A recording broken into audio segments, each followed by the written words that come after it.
Bom dia, irmãos e irmãs, graça e paz. Mais uma semana, que a bênção e a graça do Senhor seja sobre a sua vida, sobre a sua casa. E queremos iniciar essa semana com mais uma palavra do Senhor.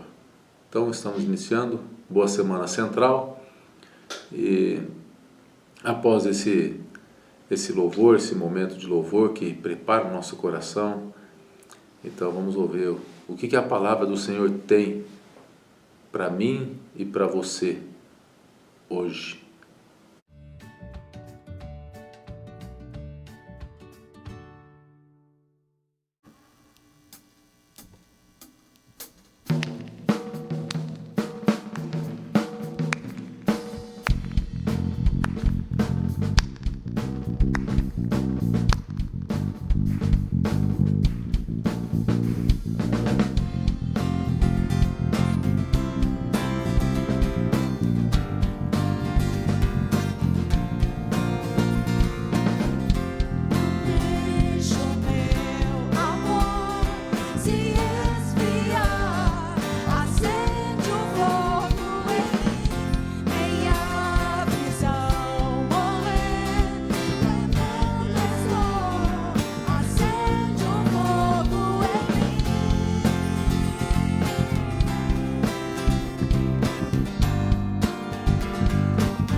Queridos, esta semana nós terminamos uma série de estudos na carta de Paulo às Gálatas, e com ênfase no capítulo 5, verso 22, que fala do fruto do Espírito.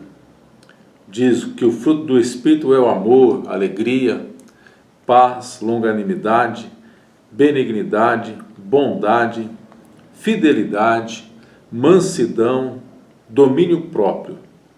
E Paulo, então, ele conclui esse verso dizendo: contra estas coisas não há lei, e os que são de Cristo Jesus crucificaram a carne com as suas paixões e concupiscências. Se vivemos no Espírito, andemos também no Espírito, e não nos deixemos de possuir de vanglória, provocando uns aos outros, tendo inveja uns dos outros. E o nosso último, com ênfase nesse texto, nessa passagem bíblica, nosso último assunto, nosso último tema foi o domínio próprio. E interessante que na carta que Paulo está escrevendo, nós percebemos aqui várias características que o Espírito Santo produz na vida da pessoa que nasceu de novo e que recebeu o Espírito Santo. E a gente percebe que alegria, amor, paz, etc. E domínio próprio, ele aparece listado em último lugar, mas isso não significa que ele é o último em importância. Talvez por ser a característica mais difícil, ou aquela que finalmente revela externamente a nossa maturidade espiritual. Então, como sabemos se somos crentes maduros, né? Um fruto, por exemplo, ele se mostra maduro com seus fatores externos, com as suas características externas. E um fruto maduro, a sua última característica de um fruto maduro é a sua doçura. No caso, é o sabor, é o britz, né? Portanto, talvez o domínio próprio ele seja o estágio último da maturidade cristã em nossas vidas. E nós percebemos então aqui que, como nenhum fruto nasce maduro, mas ele recebendo água, recebendo luz, ele tem todo o potencial para se tornar um fruto maduro, qualquer fruto. Então, eu creio que um dos ensinamentos que essa passagem bíblica nos traz é que ao recebermos água na quantidade, luz, ao recebermos a palavra de Deus, estarmos plantados na casa do Senhor, o Senhor que faz a obra está trabalhando nas nossas vidas para fazer com que a gente cresça no Senhor. E aqui nós percebemos, embora não fiz a leitura das obras da carne, mas Paulo está constatando aqui, ele faz um contraste entre as obras da carne e o fruto do Espírito. As obras da carne, a gente percebe que elas têm um propósito de desconstrução, desunião, separação, vergonha, morte, inimizade. Ao passo que o fruto do Espírito apresenta uma proposta bem diferente, uma proposta de perdão, de harmonia, de edificação. Por definição, a palavra que o apóstolo Paulo usa no grego, o significado desse domínio próprio é autocontrole, ou seja, alguém que domina seus desejos, alguém que domina os seus apetites. E a ideia é aquele que mantém o seu ímpeto sob forte controle e que tem um domínio resoluto de si mesmo, capaz de restringir os seus desejos. O pastor Glênio Paranaguá, no livro Oliveira Enflorada, ele diz que ninguém é mais assombroso do que o ser humano governado pelo seu ego arrogante. Aquele que consegue se vencer terá vencido o maior e o pior dos gigantes. Ninguém é mais difícil de ser conquistado do que o próprio ego. E o filósofo Platão, que o pastor Grêmio também cita nesse livro, ele diz que a conquista de si próprio é a maior das vitórias. A ideia é de que todos os inimigos que existem neste mundo, o mais perigoso e o mais feroz é o próprio ego. Por isso, vencer a si mesmo acaba se constituindo na maior de todas as vitórias. Agora, é digno de destaque que domínio próprio, a que Paulo se refere nesse texto, não é uma conquista humana, mas fruto do Espírito de Deus na vida dos seus filhos e filhas. Ou seja, o autocontrole e o domínio próprio, embora eles possam se confundir, o apóstolo Paulo apresenta aqui como coisas distintas, não são a mesma coisa. O autocontrole, a luta pelo autocontrole, em que muitos lutam e buscam esse autocontrole, no máximo, ele é o esforço humano. Religiosidade, é só religião. Ao passo que domínio próprio, ele é produzido pelo Espírito de Deus. É graça imerecida. E o domínio próprio, ele tem a sua importância. Ele tem um propósito claro na vida do Filho de Deus. O salmista diz, Salmo 4, verso 4, o salmista diz: irai-vos e não pequeis, consultai no travesseiro o coração e sossegai. E o apóstolo Paulo vai escrever a carta aos Efésios: irai-vos e não pequeis, não se põe o sol sobre a vossa ira. Esse domínio de si mesmo é algo extremamente difícil, e somente o Espírito de Deus poderá nos levar a alcançá-lo de modo pleno. No entanto, apesar de difícil, meu irmão e irmã, ele é valioso, ele é bênção, e nós, quando conseguimos, temos sensibilidade para ouvirmos a direção que o Senhor está nos dando, então a gente passa a gozar desses benefícios. Provérbios diz: melhor é o longânimo do que o valente, e o que governa o seu espírito do que o que toma uma cidade. Tiago 3, ele vai dizer: porque todos nós tropeçamos em muitas coisas. Se alguém não tropeça no falar, é perfeito varão, capaz de refrear também todo o corpo. E Tiago também, capítulo 3, verso 13, diz: quem de vós é sábio e inteligente, mostre pelo bom trato as suas obras em mansidão e em sabedoria. Agora, o apóstolo Paulo também usa essa mesma palavra do domínio próprio na carta que ele escreve aos Coríntios, quando ele fala acerca do atleta que corre para alcançar um prêmio.